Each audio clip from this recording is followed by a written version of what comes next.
السلام علیکم ورحمۃ اللہ وبرکاتہ۔ الحمد للہ رب العالمین والصلاة والسلام علی رسولہ الکریم وعلی آلہ وصحبہ اجمعین ومن تبعهم بإحسان إلى يوم الدین، اما بعد۔ اعوذ باللہ السمیع العلیم من الشیطان الرجیم، بسم اللہ الرحمن الرحیم۔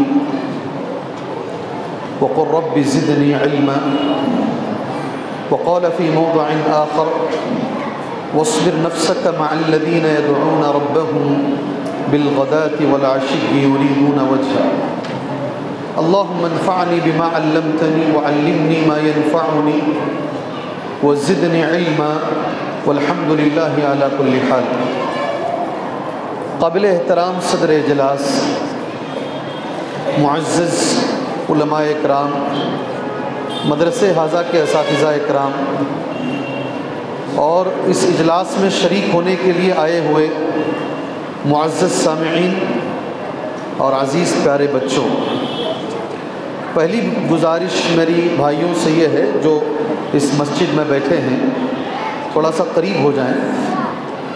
کناروں میں بیٹھنا میں اس لیے بول رہا ہوں کہ اللہ کے رسول کی حدیث ہے صلی اللہ علیہ وسلم، ایک سفر میں نبی کریم صلی اللہ علیہ وسلم نے درس دیا، صحابہ کرام الگ الگ جگہ پر الگ الگ درختوں کے پاس ادھر تھوڑے ادھر تھوڑے ادھر تھوڑے بیٹھے ہوئے تھے۔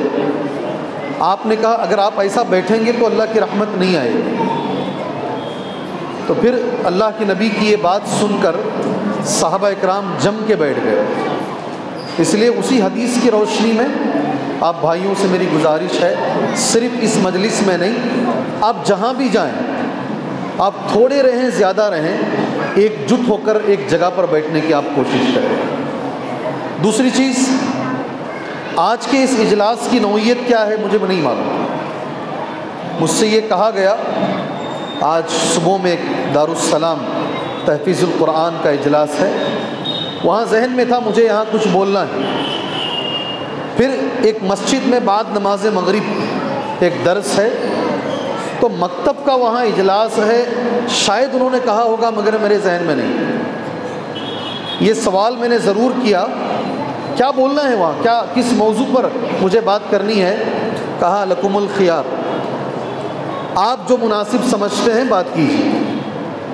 مگر یہ میری عادت ہے، جہاں جو ماحول ہے، ماحول کچھ اور ہے، رمضان کا موسم ہے اور میں بقرعید کی بات کرنا شروع ہو جاؤں، حج کا موسم ہے اور میں رمضان کی بات کرنا شروع ہو جاؤں، اچھا نہیں لگتا اور اس کا فائدہ بھی نہیں ہوتا۔ اس لیے یہ ماحول کو سامنے رکھتے ہوئے میں کچھ پیغامات آپ بھائیوں کے حوالے کروں گا۔ انشاءاللہ 8:15 پر آپ کی اذان ہے، میں میرے بعد انشاءاللہ فضیلت الشیخ جو صدر ہیں اس جلسے کے، وہ پھر بچوں کے لیے انعامات، آپ سمجھ گئے ہوں گے میں کیا بولنا چاہتا ہوں۔ ایک پیغام جو میں آپ کے حوالے کر اپنی بات کو لے کر جانا چاہتا ہوں، یہ جو دور جس میں ہم گزر رہے ہیں، اس دور میں سب سے بڑا جو چیلنج میرے اور تمہارے لیے ہے وہ ہے ہمارے بچوں کی صحیح تربیت کرنا۔ تعلیم تو ہمیں مل جاتی ہے اسکول کے اندر بھی، کالج کے اندر بھی، مگر اکثر اسکول میں اور کالجوں میں تربیت نہیں ملتی۔ آپ بار بار ایک جملہ سنتے ہیں، اللہ نے آدم علیہ السلام کو فرشتوں پر فوقیت دی تعلیم کی وجہ سے۔ سنتے نہیں بھائی؟ قرآن کی پہلی آیت تعلیم پر ہے، اقرأ بسم ربک الذی خلق۔ یہ آیت کی آپ شرح دیکھیں گے نا، تفسیر، آپ کو تفسیر میں ایک جملہ ملے گا، اول شیء نزل من القرآن، قرآن میں جو سب سے پہلے اللہ نے اتارا یہ پہلی آیت ہے۔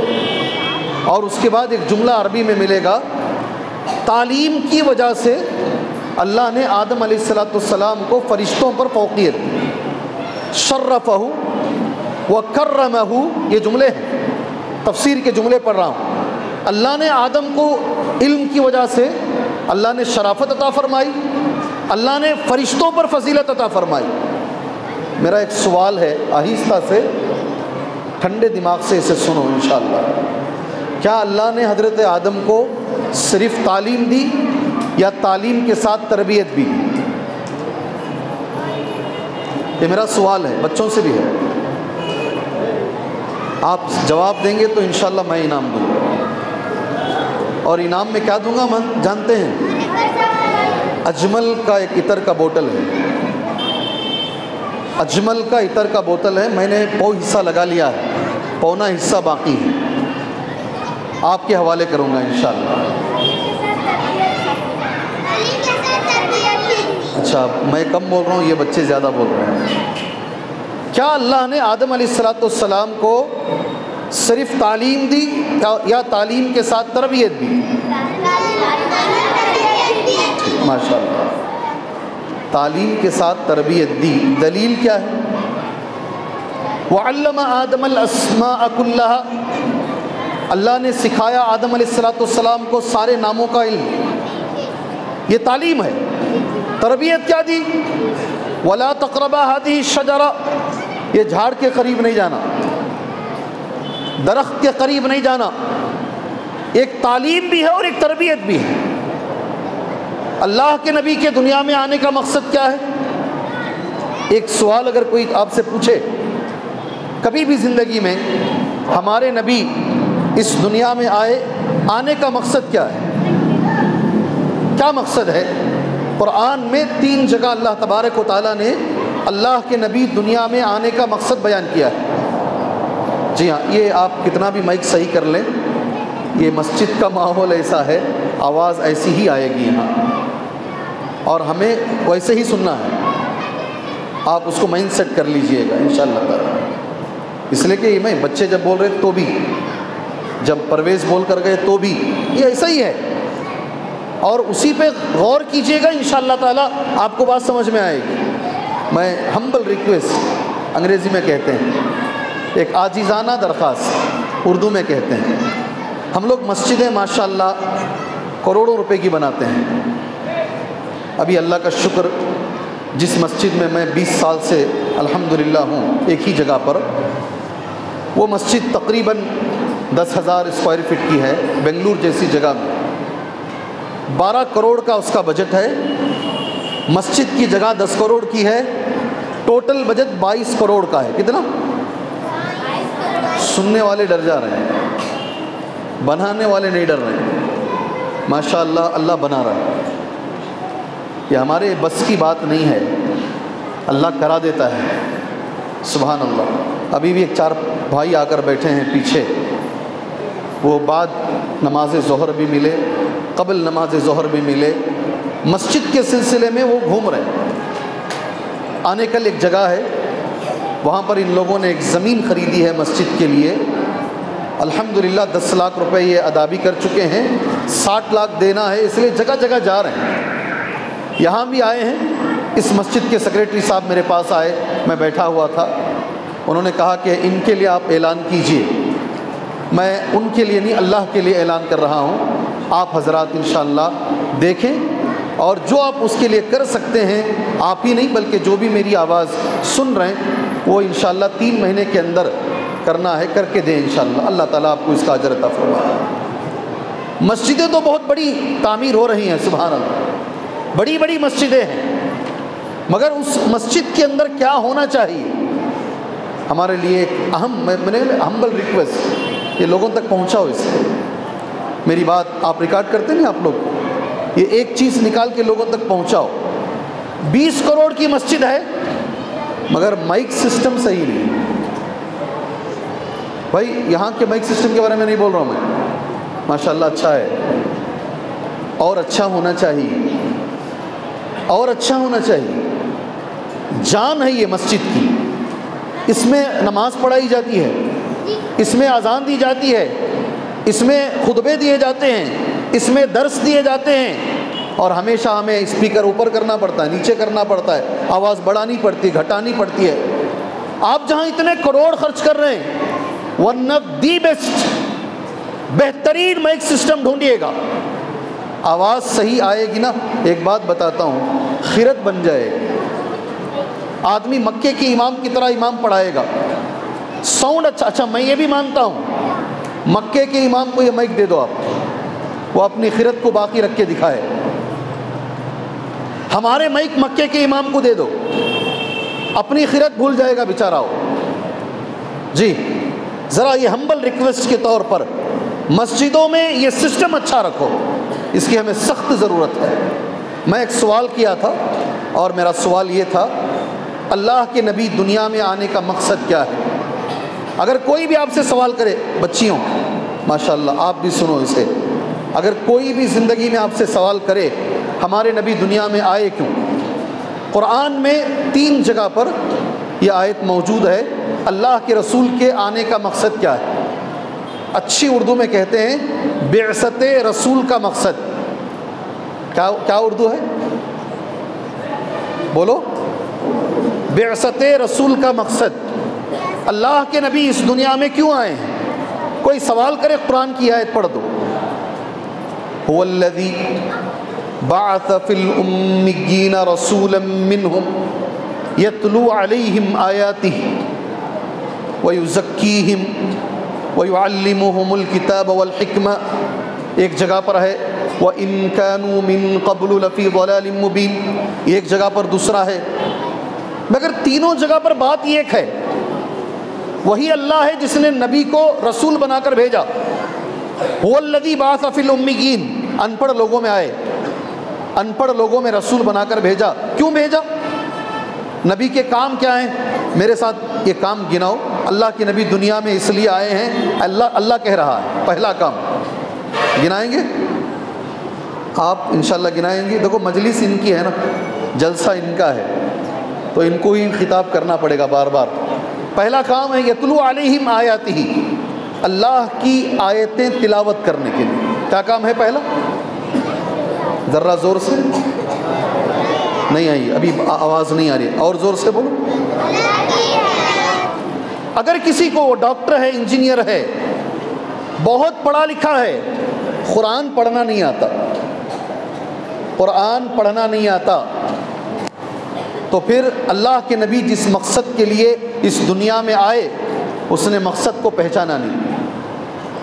مشہور سورت ہے قرآن کی، ثلث قرآن اسے کہا گیا ہے، قل هو اللہ احد، پڑھیے ایک بار،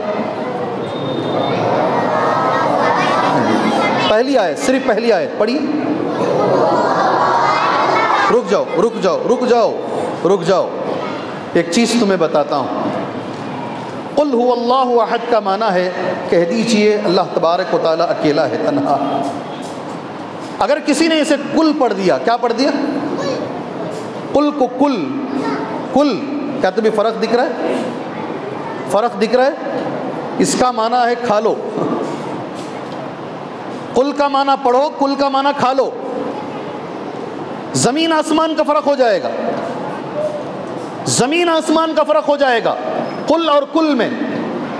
جی ہاں، پوچھ لیجئے علماء سے۔ میں میرا بچہ چھوٹا تھا، کھیلتے کھیلتے مٹی کا تیل آتا نہیں، مٹی کا تیل جانتے نہیں بھائی، وہ بھاگتے بھاگتے ایک بوتل میں رکھا ہوا تھا، اٹھا کے پی لیا۔ جی میں اسے اٹھا کے ڈاکٹر کے پاس بھاگا، میں بار بار جا کے ڈاکٹر سے کہہ رہا ہوں میرا بچہ کروسین پی لیا ہے۔ کیا بول رہا ہوں؟ کیا بول رہا ہوں؟ کروسین پی لیا ہے۔ ڈاکٹر آرام سے بیٹھا ہے، میں بار بار کہہ رہا ہوں کروسین پی لیا ہے، کروسین پی لیا ہے۔ ڈاکٹر بھائی وہ پینے کی چیزیں چھوڑو، پریشان کیوں ہوتے ہو؟ میں نے کہا نہیں وہ تیل تیل، تو اس نے مجھ سے کہا یہ کروسین نہیں، یہ کیروسین ہے۔ کیا فرق ہے جی؟ کہا یہاں سے نہیں، دوسری ہاسپٹل کو لے کے جاؤ، بھاگو۔ اگر میں کیروسین کو کروسین بولتا ہوں تو انگلش میں معنی زمین آسمان کا فرق آ رہا ہے، ڈاکٹر بھی سمجھ نہیں پا رہا ہے۔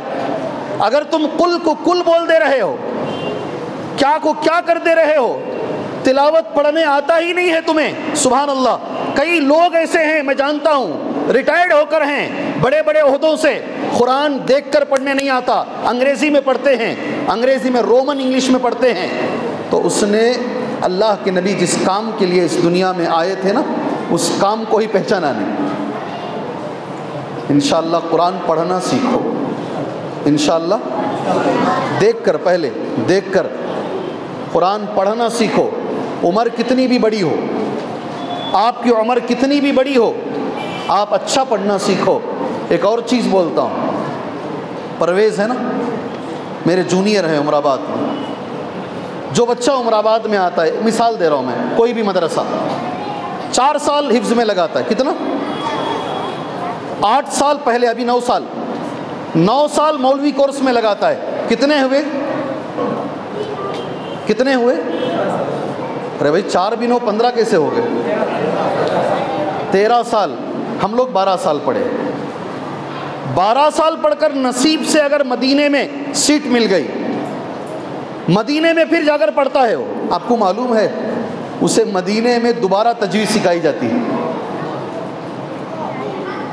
یہاں جو 12 سال پڑھا ہے نا، وہ سمجھتا ہے میں بہت بڑا ہوں، وہاں جانے کے بعد دوبارہ اسے سکھایا جاتا ہے تیرے قرآن میں اتنی غلطیاں ہیں، تجھے دوبارہ تجوید پڑھنی چاہیے۔ اس لیے میں یہ مثال اس لیے دیا ہوں، جب 12 سال مدرسوں میں پڑھ کر یہ حالت ہے، انہیں دوبارہ سکھایا جاتا ہے، تو ہماری کیا حالت ہوگی؟ ہمیشہ امام صاحب سے سیکھتے رہو، میرا سورہ فاتحہ کریکٹ کریں، قرآن پڑھنے کا طریقہ کریکٹ کریں۔ یہ آنے کا اللہ کے نبی کا پہلا مقصد ہے، یتلو علیہم آیاتہ۔ میں ایک سوال کروں، جواب دیں گے انشاءاللہ؟ وقت ہو چکا ہے، ہو گیا، کیسا کرتے ہیں؟ بات ختم کر لیں انشاءاللہ جی، 15 پہ ختم نا جی۔ میں دیکھ رہا ہوں اناؤنس کرنے والے عمر کہاں چلے گئے، آر ڈی کو ڈھونڈ رہا ہوں میں جی۔ یتلو علیہم آیاتی، پہلی چیز، سوال میرا یہ ہے، آپ میں سے کسی کو قرآن پڑھنے نہیں آتا ہے؟ کوئی ہے ایسے جسے قرآن پڑھنے نہیں آتا ہے؟ بالکل بے فکر ہو کر مجھے جواب دیں، اس میں شرم کی بات نہیں ہے۔ یاد رکھو 2 چیزیں، بچوں آپ بھی یاد رکھو بچوں، 2 چیزیں انسان کو علم سے روکتی ہیں، 2 چیزیں انسان کو علم سے روکتی ہیں۔ میں نہیں، امام بخاری کہہ رہے ہیں۔ کون کہہ رہے ہیں؟ امام بخاری کہہ رہے ہیں 2 چیزیں اگر کسی میں رہیں گی کبھی علم نہیں حاصل کرے گا وہ۔ پہلی چیز کیا ہے؟ الکبر، کیا چیز؟ ذرا زور سے، تکبر۔ ان سے کیا حاصل کرنا؟ میں جی، یہ کون مجھے بتانے والا؟ اگر یہ چیز رہی، تکبر رہا، تو کبھی علم نہیں آئے گا۔ اور دوسری چیز، ہاں بولو، زور سے بولو، اللہ جزائے خیر دے، بارک اللہ فیکم، یہ ہونا جی۔ شرم رہی تو علم نہیں آئے گا، تکبر اور شرم نکال دو، علم اگر سیکھنا ہے۔ آپ میں سے کس کو قرآن پڑھنے نہیں آتا؟ ذرا مجھے ہاتھ اٹھا کے بولو۔ اللہ اکبر، جزاک اللہ خیر، آپ نے ہمت کی۔ کئی لوگ نہیں آتا ہوگا، ہمت نہیں کر رہے ہیں، کون سی پریشانی میں بیٹھے بیٹھے مولوی صاحب جو ہے شرمندہ کر رہے ہیں۔ پریشان ہونے کی ضرورت نہیں ہے۔ ماشاءاللہ رمضان آنے والا ہے، اللہ سے میں دعا کرتا ہوں آپ کے لیے، اور آپ جیسے بہت سارے یہاں بیٹھے ہیں ان کے لیے، اگلے رمضان تک اللہ آپ کو قرآن پڑھنے والا بنا دے۔ یہ تو مل گیا نا ماشاءاللہ، اگلے رمضان تک اللہ آپ کو قرآن دیکھ کر پڑھنے والا بنا دے۔ کوئی بڑی بات نہیں ہے۔ میرے ایک دوست تمہاری عمر کے ہیں، آپ نے جو ہاتھ اٹھایا آپ کی عمر کے ہیں، عمرے پر گئے، عمرے میں ہر آدمی 5 منٹ باقی ہیں، 10 منٹ باقی ہیں، آتا ہے قرآن کھولتا ہے پڑھتا ہے، وہاں بہت پڑھتے ہیں۔ ان کو دیکھ کر پڑھنا نہیں آتا تھا، یہ سارے 14-15 دن پریشان رہے، اپنے آپ کو ڈانٹتے رہے، کوستے رہے۔ واپس آئے، مجھ سے ملے، کہا پورا صحیح تھا شیخ، ایک چیز مجھے بڑی تکلیف ہوئی، قرآن پڑھنے نہیں آتا تھا۔ میں اپنے آپ سے وعدہ کیا ہوں، اللہ سے دعا کر رہا ہوں، 1 سال بعد دوبارہ جاؤں گا میں انشاءاللہ، یہ شرمندگی دور کروں گا۔ وہی مسجد رحمانی، اس میں 50 پر 5 سال کا آدمی ہاتھ میں نورانی قیدہ اٹھا کر، سبحان اللہ، ہاتھ میں نورانی قیدہ اٹھا کر عشاء کی نماز کے بعد آ رہا ہے۔ اللہ گواہ ہے، نام ایک چھوڑ کے سب بول رہا ہوں میں، 1 سال کے اندر 50 پر 5 سال کا آدمی پڑھانے والے بہت اچھے استاد ہیں ماشاءاللہ ہمارے پاس، انہوں نے 3 مہینے میں اسے دیکھ کر پڑھنے والا بنا دیا، اور اس کے بعد دورے ہوتے رہے، وہ تیار بیٹھا تھا۔ 1 سال کے بعد دوبارہ گیا عمرے پر، جتنی کسر باقی تھی نا پہلے قرآن نہیں پڑھنے کی، جا کے پڑھ کے آیا دوبارہ۔ سبحان اللہ۔ اس لیے میں اللہ سے دعا کرتا ہوں، اللہ کے نبی کے دنیا میں آنے کا پہلا جو مقصد ہے قرآن کی تلاوت، صرف رمضان میں نہیں، اللہ تبارک و تعالی ہر وقت ہمیں پابندی سے قرآن پڑھنے کی توفیق عطا فرمائے۔ یہ پہلی چیز ہے، یتلو علیہم آیاتہ۔ دوسری چیز، جی ہاں، آیاتہ ویعلمہم الکتاب والحکمہ، ایک جگہ پر ہے اللہ کے نبی اس لیے دنیا میں آئے تھے قرآن اور حدیث اس کی تعلیم دینے کے لیے۔ دوسرا، سرسری گنا کر بات ختم کر لیتا ہوں انشاءاللہ، یہ دوسری چیز ہے۔ تیسری چیز ہے وَيُزَكِّيهِمْ، سامنے والوں کو صرف پڑھانے کے لیے نہیں، تربیت کے لیے بھی آئے تھے۔ تعلیم اور تربیت اللہ کے نبی صلی اللہ علیہ وسلم کے دنیا میں آنے کا بنیادی مقصد تھا۔ آج کا میرا یہ موضوع بھی یہی ہے۔ ایک چیز اس میں ملا کر اپنی بات دعا کے ساتھ ختم کر لیتا ہوں انشاءاللہ۔ تربیت میں ماحول کا بڑا اثر پڑتا ہے، جیسا ماحول ملے گا تربیت ویسی ہو جائے گی، ماحول جیسا رہے گا تربیت۔ آپ شاید اوپر دیکھ رہے ہیں، جی ہاں، میں اتنی زور سے بول رہا ہوں، آپ جھومر کو دیکھ رہے ہیں۔ سبحان اللہ، کیا یہ ہے، دیکھو اس میں وہ تاثیر ہے، میرے میں نہیں ہے۔ وہ عجیب تماشا ہے لوگوں کا، کوئی سوئچ آف فین ڈالتا اس کو دیکھتے، کوئی کچھ کرتا اٹھا تو دیکھتے، بیٹھا تو دیکھتے۔ جی میں آپ کے سامنے نبی دنیا میں کیوں آئے تھے یہ مقصد بتا رہا ہوں، جی غور سے سنو۔ اور اس مقصد میں ایک چیز ہے، تعلیم کے ساتھ تربیت بھی چاہیے، اور تربیت میں اہم چیز ہے ماحول۔ کیا چیز؟ اس کی مثال میں 10 دن کے بعد دوں گا انشاءاللہ۔ اب ایک روزہ رکھنا مشکل ہے، ماحول روزہ رکھنے کا بن جاتا ہے رمضان میں، ایک روزہ چھوڑنا مشکل ہے، صحیح ہے؟ ارے کچھ تو بولو۔ فجر کی نماز میں اٹھنا پہاڑ ہے، اب اٹھنے والے اٹھتے ہیں ماشاءاللہ، اللہ ہمیشہ انہیں اٹھنے کی توفیق عطا فرمائے۔ فجر کی نماز رمضان میں بہت آسان ہے۔ حالت تو یہ ہے، جو پہلی صف کا مصلی ہے اسے کبھی کبھی پہلے 2 یا 3 دن چپلوں کے پاس جگہ ملتی ہے۔ حالت یہ ہے، ماحول رمضان میں نیکیوں کا بن جاتا ہے، نیکی کرنا رمضان میں آسان ہو جاتی ہے، یہ میں نے مثال دی ہے۔ اس لیے اپنے گھر کا ماحول، اللہ کے نبی صلی اللہ علیہ وسلم کا ایک جملہ ہے، حدیث ہے، عربی میں پڑھتا ہوں جملہ، میرے ساتھ پڑھ لو، یہ میری آخری بات ہوگی انشاءاللہ۔ الفخر والخیلاء فی اہل الخیل والابل والسکینۃ، ماشاءاللہ ایسا لگ رہا میں مکتب پڑھا رہا ہوں، ماشاءاللہ، فی اہل الغنم، متفق علیہ، حدیث بخاری میں بھی ہے، حدیث مسلم میں بھی ہے۔ اونٹ پالنے والے اور گھوڑا پالنے والے، نبی کہتے ہیں ان کے مزاج میں ہمیشہ سختی ہوتی ہے، اور بکریاں پالنے والے، اللہ کے نبی کہتے ہیں ان کی مزاج میں ہمیشہ نرمی ہوتی ہے۔ سبحان اللہ، اگر آپ کیا پال رہے ہیں، وہ جانوروں کا بھی اثر اگر ہو رہا ہے، جہاں رہ رہے ہیں، گھر کا ماحول، مسجد کا ماحول، مکتب کا ماحول، اسکول کا ماحول، یہ ہماری زندگی میں بہت زیادہ اثر انداز ہوتا ہے۔ ایک ٹکڑا بھی ہے حدیث، 2 دن پہلے اوپن گراؤنڈ میں ماشاءاللہ ہمارے پونا کے ایک دائی، آپ جانتے ہیں نام ان کا، پونا میں مجھے بلایا گیا، اوپن گراؤنڈ میں رکھا گیا، اور اللہ کی مدد کیسی آتی ہے دیکھو، وہ ہر جگہ جہاں بھی جاتا ہوں یہ ٹائم کا مسئلہ ہوتا ہے۔ ایمبولینس کے لیے جگہ نہیں تھی اوپن میں، اس میں پولیس کی طرف سے اشارہ آیا 9:30 بجے ختم کر دیجیے۔ ایک آدمی آ کر پہلی صف میں بیٹھا، 2 دن پہلے، اتنا بڑا لگا کہ ہاتھ میں کڑے وڑے پہن کے، گلے میں چین پہن کے، پہلی صف میں۔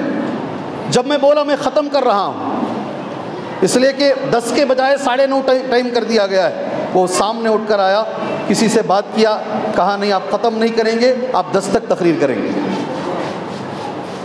ابھی 2 دن پہلے کی بات۔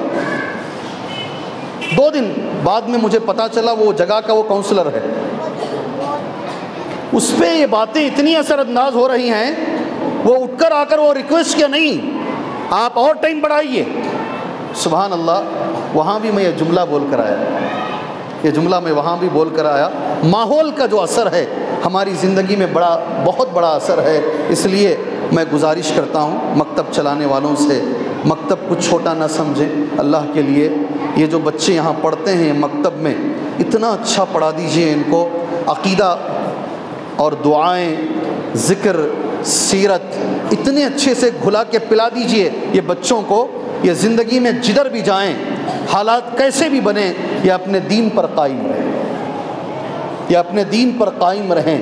اللہ تعالیٰ سے میں دعا کرتا ہوں اللہ تبارک و تعالیٰ ایسے مکتبوں کی اللہ حفاظت فرمائے، اللہ تعالیٰ ان مکتبوں میں صحیح سلیبس کو لا کر اللہ ہمیں پڑھانے کی توفیق عطا فرمائے۔ اللہ ہمارے نبی جس کام کے لیے اس دنیا میں آئے ہیں، تلاوت کلام پاک ہے، تعلیم ہے، ساتھ میں تربیت ہے، اللہ ہمیں سمجھ کر اس پر عمل کی اللہ ہمیں توفیق عطا فرمائے۔ اور شکریہ ادا کرتا ہوں، سب سے پہلے اللہ کا میں شکر گزار ہوں، اس کے بعد اساتذہ کا میں شکر گزار ہوں جو ماشاءاللہ یہ بچوں کو پڑھاتے ہیں، ذمہ داروں کا میں شکر گزار ہوں جنہوں نے ماشاءاللہ یہ بچوں کی ہمت افزائی کے لیے آج کا یہ پروگرام ارینج کیا ہے۔ اللہ سے دعا ہے اللہ اور ہمیں محنت کی توفیق عطا فرمائے، اللہ دن دگنی رات چوگنی اسے ترقی عطا فرمائے، آمین۔ وصلی اللہ علی النبی الکریم۔ السلام علیکم ورحمۃ اللہ وبرکاتہ۔